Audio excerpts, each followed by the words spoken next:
के मौला रिस्क का इंतजाम कर दे, रिस्क का इंतजाम कर दे।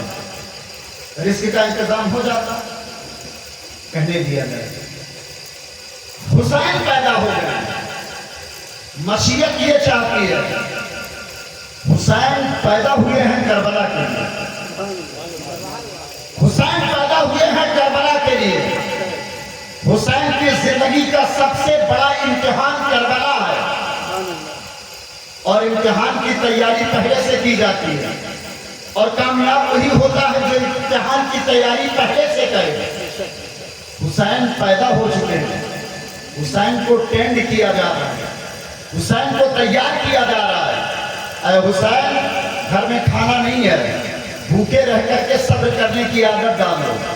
अरे हुसैन, पानी नहीं मिल रहा है, प्यासा रहने की आदत डाल लो।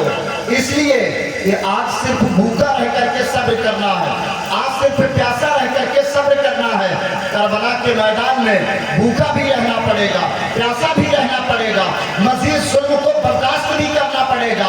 शिद्दत की गर्मी होगी, शिद्दत की गर्मी में झुलसना भी पड़ेगा। मजीद जुल्म ये कि लाशों को कंधों पर उठाना भी पड़ेगा, तबर्राबाजियों को सुनना भी पड़ेगा, तीनों तलवार चलाना भी पड़ेगा। आए हुसैन, बचपन से इसकी आदत डाल लो ताकि करबला में कामयाबियां कदम चूमती नजर आए और करबला के इम्तिहान में पांव लड़खड़ाने न पाए। हुसैन पैदा हो गए हैं, इस वजह से हुसैन की तरबियत का आगाज है। ये हुसैन का मकाम, ये हुसैन की शान। हजरत इमाम हसन और हुसैन का बचपन ही का आलम है।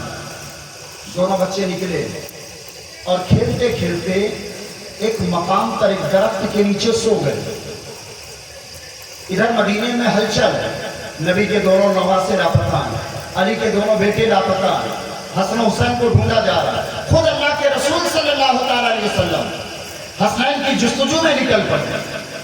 जैसे मुस्तफा निकले ना, वैसे जिब्रील आ गए, ताये सिदरा आ गए। या रसूलल्लाह, गमगीन ना हो, परेशान ना हो, आपके दोनों नवासे महफूज हैं, आपके दोनों नवासे महफूज हैं। अल्लाह के रसूल इरशाद फरमाते हैं, जिब्रील दोनों हैं कहाँ? ताये सिदरा ने कहा, या रसूलल्लाह, फला मकाम पर दोनों बच्चे खेल रहे थे, एक दरख्त के नीचे लेटे और सो गए। रब तबारक व तआला ने उनकी हिफाजत के लिए दो फरिश्तों को मुकर्रर कर दिया। सुभान अल्लाह। उनकी हिफाजत के लिए दो फरिश्तों को मुकर्रर कर दिया है। हमें ये हसन और हुसैन का मकाम है, ये उनका मर्तबा है, ये उनके फजाइल हैं। हजरत इमाम हसन हुसैन की शान क्या है, दुनिया क्या जाने, मेरे इमाम का मकाम और मर्तबा क्या है। हजरत फारूक आज़म रज़ियल्लाहु तआला अन्हु के अहद खिलाफत में एक मर्तबा हजरत अमीरुल मोमिनीन उमर फारूक आज़म रज़ियल्लाहु तआला अन्हु आप घर के अंदर बैठे हुए मीटिंग कर रहे थे, इसी मामलात पर आप तबादला ख्याल कर रहे थे, मीटिंग चल रही थी। आपके बेटे अब्दुल्लाह दरवाजे पर खड़े थे।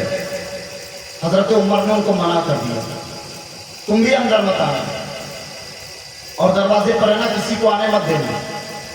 अब्दुल्ला दरवाजे पर खड़े थे, इतने में हजरत इमाम हुसैन चले गए।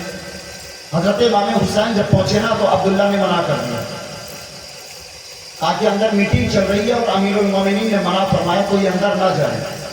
हजरत इमाम अली मकाम थोड़ी देर तक खड़े रहे, उसके बाद वापस चले आए, ये कह करके कि ठीक है, मैं अमीरुल मोमिनीन उमर से ज़ोहर में मुलाकात कर लूँगा, मैं अमीरुल मोमिनीन उमर से ज़ोहर में मुलाकात कर लूँगा।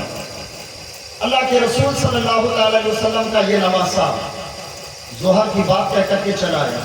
उधर अमीरुल मोमिनीन उमर की मीटिंग खत्म हुई, वो बाहर निकले तो अपने बेटे अब्दुल्ला से पूछा कोई आया तो नहीं था? तो अब्दुल्ला ने कहा हुसैन आया। अब्दुल्ला ने कहा हुसैन आए थे। तो उमर के चेहरे का रंग बदल गया। आप फरमाते क्या हुसैन आए थे? तो उनको आने क्यों नहीं दिया? मुझसे मिलने आए थे? हाँ अमीरुल मोमिनीन, आपसे मिलने आए थे, तुम्हें मिलने का मौका क्यों नहीं दिया? आपने मना किया था किसी को अंदर मत आने देना। तो आपने अपने बेटे अब्दुल्ला को बुरा भला कहा और कहा कमबख्त, हुसैन के मकाम मर्तबे को तूने न समझा, हुसैन और दुनिया के आम लोगों में तूने जोड़ लगाई। किताबों में आता है कि उमर उसी वक्त अपने दारुल खिलाफा से निकलकर हुसैन को ढूंढने निकल गए और तलाश करते हुए जब हुसैन से मुलाकात हुई ना, तो उमर जाकर के उनके पास बैठ गए और कहने लगे नवासे रसूल, مجھے پتا چلا کہ آپ مجھ سے ملنے آئے تھے۔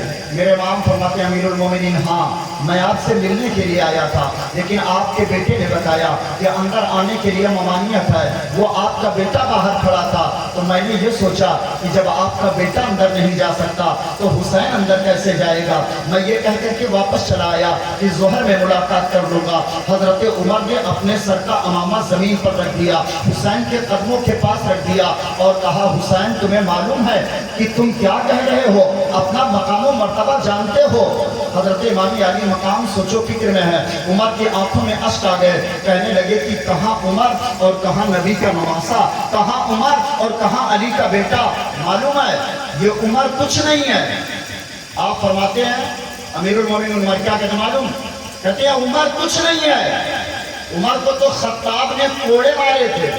عمر کہتے ہیں میرے باپ خطاب نے عمر کو کوڑے مارے تھے۔